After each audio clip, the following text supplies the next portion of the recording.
جو شخص رشوت خوری میں انوالو تھا آپ اندازہ کیجیے کہ وہ شخص ہمیں ان کو بتا رہا تھا کہ یہ بھی ہے, اس نے ویڈیو بنائی تھی, اس کو مارے, اس کو مارے. وہ شخص باہر جا کے ہمارے ڈرائیورس کو بھی بلا کے اندر لے آیا کہ اندر سارے معاملات ٹھیک ہو گئے, آپ بھی اندر آ جائیں.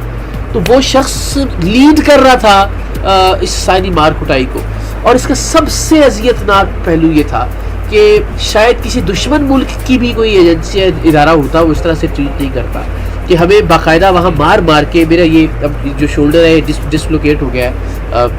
یہ میں آپ سے شیئر بھی کر لوں گا, اس کا ایکس رے جو ہے پیچھے سر پہ بھی ٹانگ کے آئے ہیں بہت ساری جگہوں میں, پورا جسم جو ہے اس وقت زخم ہے. میرے باقی جو ٹیم ممبرز ہیں ان کے زخموں کی حساسیت بھی میں آپ کو بتاتا ہوں. ایک عجیب سی صورتحال محسوس کی, اور وہ یہ کہ سب کو ایک ایک کر کے برہنہ کرنا شروع کر دیا, سب کے کپڑے اتروانا شروع کر دیے, اس لیے کہ جی آپ نے چونکہ ان کی کرپشن کو ننگا کیا ہے تو ہم اب آپ کو ننگا کریں گے اور آپ کی یہ ویڈیو بنائیں گے اور آپ کی یہ ویڈیو بنا کے سوشل میڈیا کے اوپر پوسٹ کریں گے. تھوڑی دیر کے لیے لگا کہ بہت امبیرسنگ ہے, اور کس لیے ہے, میری اپنی پرسنل کسی کاز کے لیے, کیا میں کوئی ذاتی لڑائی لڑ رہا تھا, کیا میرا کوئی ذاتی اناد تھا کسی کے ساتھ, کوئی ذاتی دشمنی تھی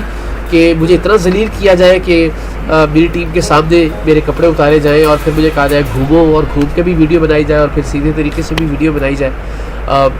پھر باقی ٹیم کو بھی برہنہ کیا جائے, ننگا کیا جائے میرے سامنے. کچھ وقت کے لیے تھوڑی امبیرسنگ صورتحال تھی, لیکن پھر دل نے کہیں یہ آواز دی کہ نہیں, آپ اگر آپ اپنے ملک کی خاطر کر رہے ہیں, نیک نیتی ہے, اللہ تعالیٰ کی ذات جانتی ہے, تو ٹھیک ہے, پھر سب کچھ برداشت کرنا پڑتا ہے. سر تن سے جدا ہو جاتے ہیں, دار پہ کھینچا جاتا ہے, کھال کھینچوا دی جاتی ہے, یہ تو بڑی معمولی بات ہے. سو یہ فیس کیا. دین مار پیٹ چلتی رہی اور سب برہنہ حالت میں وہاں 3 سے 4 گھنٹے تک رہے, انٹل پرائم منسٹر آفس سے انوالو ہوا. وزیر اعظم صاحب کا بہت شکریہ, ڈاکٹر شہباز گل نے بڑا اہم رول پلے کیا, بٹ جو ریکارڈنگز تھی وہ ساری اس سے پہلے ڈسکارڈ کر دی گئی تھی. کیمرے توڑ دیے گئے تھے, باقی اگر موبائل سے کوئی ریکارڈ کر رہا تھا تو موبائل بھی توڑ دیے گئے تھے. لیکن الحمدللہ اچھی بات یہ ہے کہ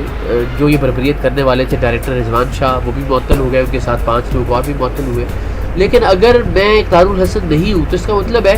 کہ یہ ادارہ اتنا طاقتور ہے, اتنا فرعون, اتنی رودیت. آپ سوچیے ذرا کہ اگر آپ ٹی وی والے ایک بندے کو جس کے بارے میں آپ کو پتہ ہے کہ یار شور مچے گا, ٹی وی پہ خبر آئے گی, کوئی پولیٹیکل جو پرسنالٹی ہے وہ انوالو ہوگی, اس کو آپ ننگا کر رہے ہیں, اس کو آپ کرنٹ کے وہ لگا رہے ہیں جھٹکے. ہمارے کچھ ممبرس کے جو اعضاء ہیں جی ویڈیو بنا رہے ہیں, اور ویڈیو بھی اینگلز بنوا کے کہ آپ, اور پسٹل کے زور کے اوپر. یعنی ایک وقت تھا کہ جب میں نے کہا کہ نہیں, اور اس کے بعد مجھے لگا کہ یا تو ان میں سے کسی کو مار دیں گے یا مجھے جو ہے وہ مار دیں گے. اپنی جان کی پرواہ سے زیادہ آپ کو یہ ہوتی کہ میری وجہ سے کسی کی جان نہ چلی جائے, تو اس وجہ سے ماننا پڑا کہ ہاں ٹھیک ہے جی, آپ جو کرنا چاہیں آپ کی ثواب دید ہے. کپڑے اتارے گئے, تصویریں بنائی گئی, ویڈیوز بنائی گئی, سب کے ساتھ وہ سلوک کیا گیا, اور پھر الیکٹرک شاک جو نازک اعضاء ہیں وہاں لگائے گئے. میرے ایک ٹیم ممبر میرے سامنے کھڑے, باقاعدہ بلیڈنگ ہو رہی ہے اس وقت ان کے نازک سے.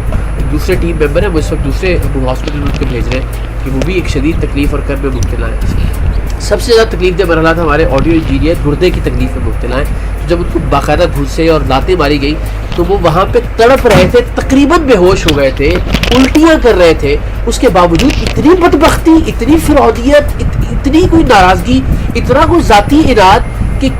ایک ہمارے کرپٹ بھائی کو آپ نے آپ کی ضرورت نہیں کہ آپ اس کے خلاف ویڈیو بنائے, کرپٹ بھائی کو آپ بے نقاب کریں کہ اس شخص کو پین کلر تک لگانے کی اجازت نہیں دی گئی. میں نے منت کی آپ نے جو کرنا تھا ہمارے ساتھ کر لیا, جو کرنا چاہیں کریں, آپ نے ننگا کرنا تھا کر لیا, آپ نے مارنا پیٹنا تھا مار پیٹ لیا, ہڈیاں توڑ دی, خون نکال دیا, ٹانکے لگوا دیے, لیکن اس اللہ کے بندے کو صرف کسی ڈاکٹر کو دکھا دے, یہ تک نہیں کیا گیا وہاں پہ. اور یہ کہیں انڈیا میں نہیں ہو رہا تھا ہمارے ساتھ, کسی اور جگہ پہ نہیں, یہ ہمارے اپنے لوگ تھے. اور آپ سوچیں آپ شہری کے ساتھ یہ کیا کرتے ہوں گے. تو ہم نے اپنا فرض پورا کیا. ان صاحب کی آئی بی کے جو انسپیکٹر ہیں ان کی رشوت خوری کی ویڈیو بھی موجود ہے. باقی ظاہر ہے جو ہمیں مارا پیٹا گیا وہ اگر اس ملک کے باقی ادارے تھوڑا سا کوشش کریں تو وہ سی سی ٹی ویز جتنی بھی ہیں ان سے نکال, اگر ہم نے کوئی زیادتی کی ہے وہاں پہ تو بھی سی سی ٹی وی لے کے آئیں اور قوم کے سامنے رکھیں کہ دیکھیں جناب یہ ٹیم سریعام تھی. کیونکہ آئی بی کا آفس ہے نا, بہت بظاہر کہتے ہیں کہ جی آپ نے سیکیورٹی کا, وہ سیکیورٹی تو یہ تھی کہ ہم ایک سیکیورٹی لیب سے اٹ سیلف کہ ہم اندر چلے گئے اور کوئی پوچھنے والا نہیں تھا وہاں پہ. ہر جگہ ایک ایک انچ سی سی ٹی وی کی سرویلنس میں ہے. اگر ہم نے کوئی چیز غلط کی ہے, اگر ہم لاؤڈ ہوئے ہیں, اگر ہم نے کوئی بدتمیزی کی ہے, اگر ہماری طرف سے کوئی ہاتھ اٹھایا گیا ہے, میں چیلنج کرتا ہوں کہ آئی بی جو ہے نا وہ اس سی سی ٹی وی فوٹیج کو لے کے آ جائے منظر عام کے اوپر. اور اگر دوسری طرف سے معاملہ ہوا ہے تو پھر جو باقی ادارے ہیں ان کو یہ چاہیے کہ وہ سی سی ٹی وی فوٹیج جو ہے وہ سامنے لے کے آئیں, تاکہ اندازہ ہو سکے کہ کتنی وحشت اور کتنی بربریت کے ساتھ ٹیم سریام کے ساتھ یہ سلوک روا رکھا گیا. اور میرا خیال ہے کہ یہ شاید پاکستان کی تاریخ میں ایسا کبھی نہیں ہوا ہوگا.